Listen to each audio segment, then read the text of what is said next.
So here it is, you've gotten your crested gecko. You are super excited. You fall in love with them. I mean, we've kind of went through the same exact phase. We're still crazy in love with them.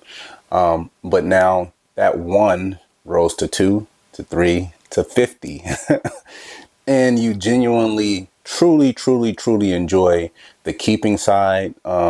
You haven't even started creating or even really thought about the creating side of it. You just are super excited about collecting them all, doing the whole Pokemon phase.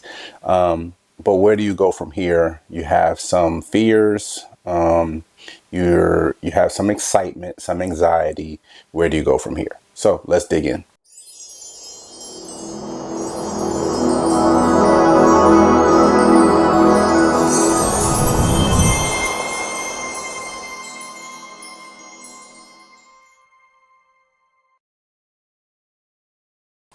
Hey guys, what's going on? Will here, Flawless Crested Geckos, coming to you guys with another video this week. And we got a question. You know, with our Black Friday event, we had huge success. Thank you so much if you got a Crested Gecko from us. But it also comes with questions, and one of the very distinct questions we've kind of addressed here and there, but we want to put it in a long form format video for you guys. On the business side, so we talk about the keeping side, how much fun and how exciting it is to kind of keep opening, you know, these enclosures every week, checking out the development of these cool crested geckos we keep creating, and kind of what sparks the excitement and what keeps it ignited as we continue year after year. And we'll say it as we always say, that the number one thing is we breathe for ourselves first. We try to make sure that we hold back animals that's going to move us forward. We try to make sure we acquire animals that's going to move us forward. So we work on these projects in hopes of consistent progression forward.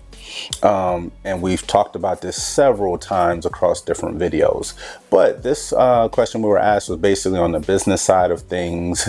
We have a customer who just purchased her 50th gecko, and that 50th gecko ended up coming from us. So we're extremely thankful for the business, and I already let her know that, you know, I will address it in a long form video for her to check it out here on YouTube.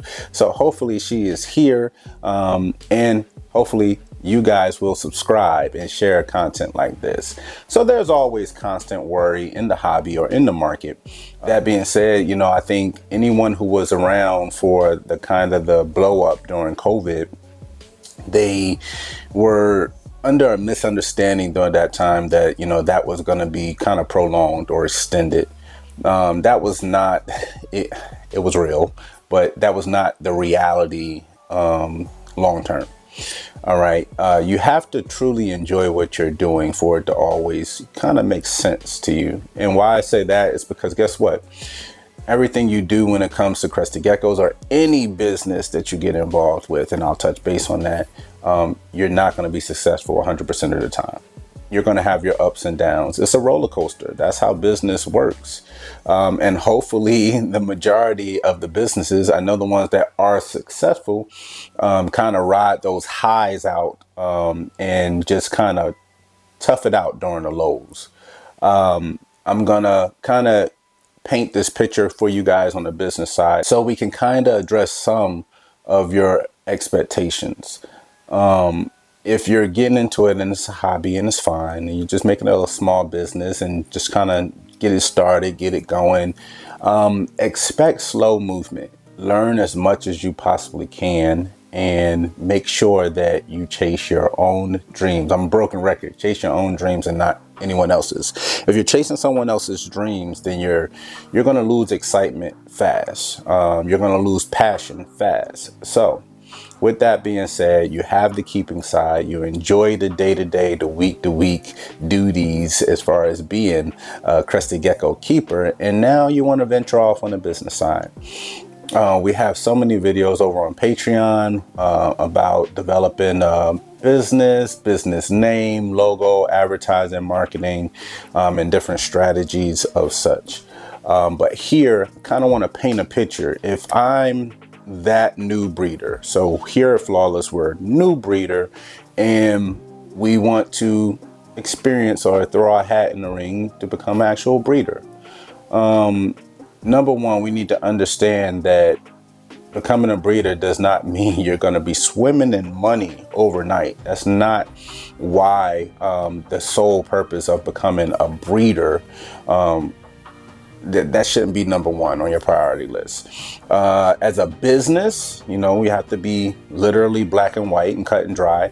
Businesses are sustainable with profit and revenue. We get that. But that also means that you need to put your business in the best scenario that you see fit to be sustainable. So if it's already sustainable and we have 50 geckos, now I'm looking at what projects to kind of dove into and take to the next level. I speak about it all the time, tiger. You know, I love tigers. We have some, not as extensive as we probably are going to push it to, but I dig into tigers. Let's say, for instance, you know, you have, 4 or 5 tigers and you figure out that that's the route you want to go. You still want to keep your other geckos, and some of them may genuinely just be pet geckos that you love to look at, play with, and keep. There's nothing wrong with that. But now once you figure out the direction as tiger, you're going to make sure you draw out a business plan on what you're going to do. You're going to have to paint in there where you're going to make acquisitions. What are your premier geckos that you have in that project, and what are animals that's out there that you literally adore, that you figure are cream of the crop? You're going to put those on a list as well, because when you put them on that list, you kind of are keeping an eye out for any kind of offspring that may be available from said geckos, or if those geckos become available themselves. Always have that there, because that could be your next acquisition that can kind of catapult you to the next level. So your first year, 2, 3 years, you're still learning. You're always going to keep learning, but your breedings are not going to be, there's not going to be a lot of pairings. You're going to pair the smart way, meaning everything you want to see happen, not just breed to just produce, but breed for your holdbacks. And what can you keep from those pairings? In doing that, you will lay the solid foundation for your business as you continue to move forward. This is a year after year after year process.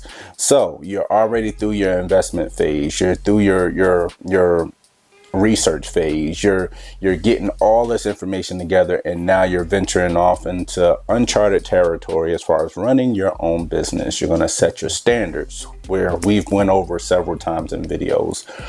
But now this video here is just to kind of put it out there for your expectations. Does that mean that year 2 and 3 you're going to turn over revenue to the point of you're in the black? Most likely not. And we need to put that out there for you. We ourselves went extremely hard right out the gate at Crested Geckos. I kind of swarmed and deep dove into the research side after being misinformed by a Petco representative. Are you guys needing some assistance with your Crested Gecko breeding programs? Well, check out our Patreon. We've been running it here now for pretty much close to 2 years. Everyone's been extremely excited. We keep adding new perks every time you guys turn around. We give away Xanthics, we give away high whites, we give away lily whites. We actually upgraded this year to, we're giving away over 12 geckos every single year. That averages out to at least a gecko a month, and we've been doing over that. So you are not going to want to miss becoming a part of the Flawless Crested Geckos Patreon family. There's 2 tiers. There's a $50 tier and there's a $100 tier. You get all your funds back in the form of Flawless Crested Gecko savings account. You can take advantage of having 5% additional off by being a Patreon member, as well as having year-round free shipping. You guys are not going to want to miss this. So go head over to patreon.com/flawless crested representative. After making our purchases, we purchased 4 geckos to get started for the kids, and was severely misinformed on the keeping side. So I used everything, the totality of circumstances, to gain the knowledge that was needed to move us forward in this adventure we call breeding Crested Geckos, our Crested Gecko business.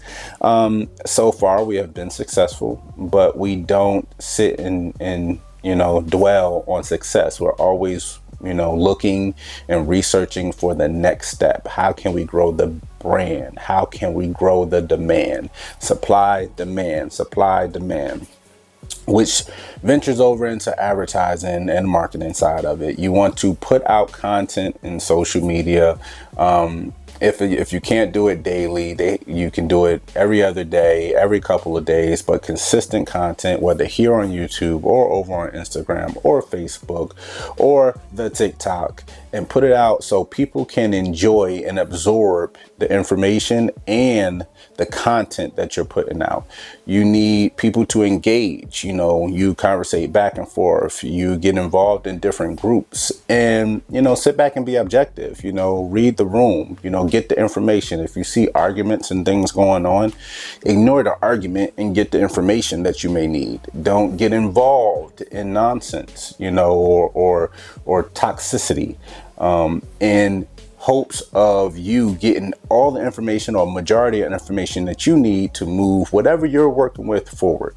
So bottom line to this, I won't make the video way too long, but I'll compare it to traditional business startup, because the number one thing we've seen on the outside looking in, for other people that we've mentored, we've conversated with several people on Patreon, is the expectations. So a lot of people who start Crested Gecko businesses, they haven't had any other businesses. There's nothing wrong with that. They also haven't been to, college or taken any business classes or courses. So they're kind of in situations where they don't know quite what to expect. And again, you can see the pros and cons of everything. You can kind of argue on both sides of the coin, whatever your argument may be. But again, we want to put content out to bring people together, to bring people into the industry, to make you feel comfortable, and to lay a literally transparent blueprint for you guys to know what to expect. So traditional business will go, and it doesn't matter what the business may be. If it's brick and mortar, tangible business, you're going to look for land. You already have revenue, whether it's out of thin air, whether it's, from working hard, whatever it may be, you have revenue, you buy land. Land is extremely expensive, but let's say you luck out, you get a piece of property, it's 10 acres, 20 acres for $100,000. You get the property. Now you have property, you have a whole bunch of woods that you own. So you have your property for $100 grand, you go out, you get, builders, they build you a sound structured warehouse. 200 grand. I'm throwing numbers out there. So now you have your land, you have your facility, and you're into it so far, 300 grand. Then you turn around and you get employees, you hire whatever it may be. Again, this is a field that has nothing to do with Crested Geckos. We're just talking about a traditional business. When you see a McDonald's pop up in your neighborhood, or when you see a Walmart pop up in your neighborhood, I'm talking about things of the sort that's on a lower level, and maybe not a franchise, maybe a mom and pop establishment, something that's literally one of one that you see pop up in your area. So you have your land, you have your building, now you have your employees. Your employees cost you $300,000 for the year. So in year one, you're fully invested into your business, whether it's loans, whether it's cash, collateral, whatever it may be, or $600,000 invested into a business. You may create bottle tops. You may create plastic bins, paper boxes, whatever it may be. There's going to be other frivolous and substantial costs that's associated with that we won't even dig into. But for the most part, it's $600,000 you're invested. $300,000 of that is going to be a yearly operation cost. going to your employees, not counting the product that you're actually making and creating. So your product or whatever ends up bringing you revenue back in. Let's say you make $300,000 that year. You're like, yes, awesome. You're still in the red. And that's an awesome situation to be in, because you have all those contacts and everything you can kind of extend and invest upon, and kind of hopefully get them to invest bigger into your product or whatever your product line may be. But regardless, you bring in $300,000 in revenue. You're still in the red for 300 grand. You turn around the next year, maybe you're up, you're down in sales. Doesn't really matter. Even if you do the same 300,000 in sales again while you're trying to acquire new clientele, you still in year 2 are only breaking even with your sales to pay off your employees.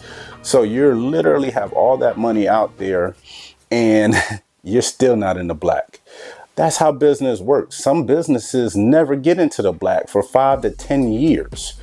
So I say all that because a lot of us don't understand how true businesses work, in the sense of we're under this, notion that, okay, I'll become a breeder and nobody even knows who I am. I'm going to do minimum amount of work on putting myself out there. My brand exposure is literally that big. And hey, I produce, 100 geckos this year. I'm going to spin a profit and I'm going to be in the black. It doesn't work that way. So we don't want to halt your development, but we want to be very real with you guys and tell you like what to expect here. It's a lot of work. We work a lot of the time, even here at Flawless, around the clock when we're doing our release, answering questions, emails. We have a lot of customers that have specific requests and needs, and we try to cater to them as much as possible. One of our biggest things that we push here at Flawless is being extremely personable.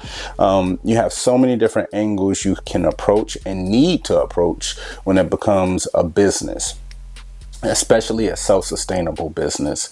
So if you guys have specific questions about anything on the business side, drop them down below and we'll try to drop a video on it. Hopefully this video gives you not proof of concept, but kind of gives you that light bulb moment where it's like, okay, you know what? Yeah, I got a good grasp on things and this is for me. Or, which we wouldn't want it to be that way, but maybe it gives you that light bulb moment where you're like, you know what? I was thinking I wanted to be a breeder, but I really want to just keep my beautiful geckos. There's nothing wrong with that either. So again, this is content, not trying to push you either way, but want you to understand what the reality of becoming a crested gecko breeding business is. It's Will, Flawless Crested Geckos, and we out.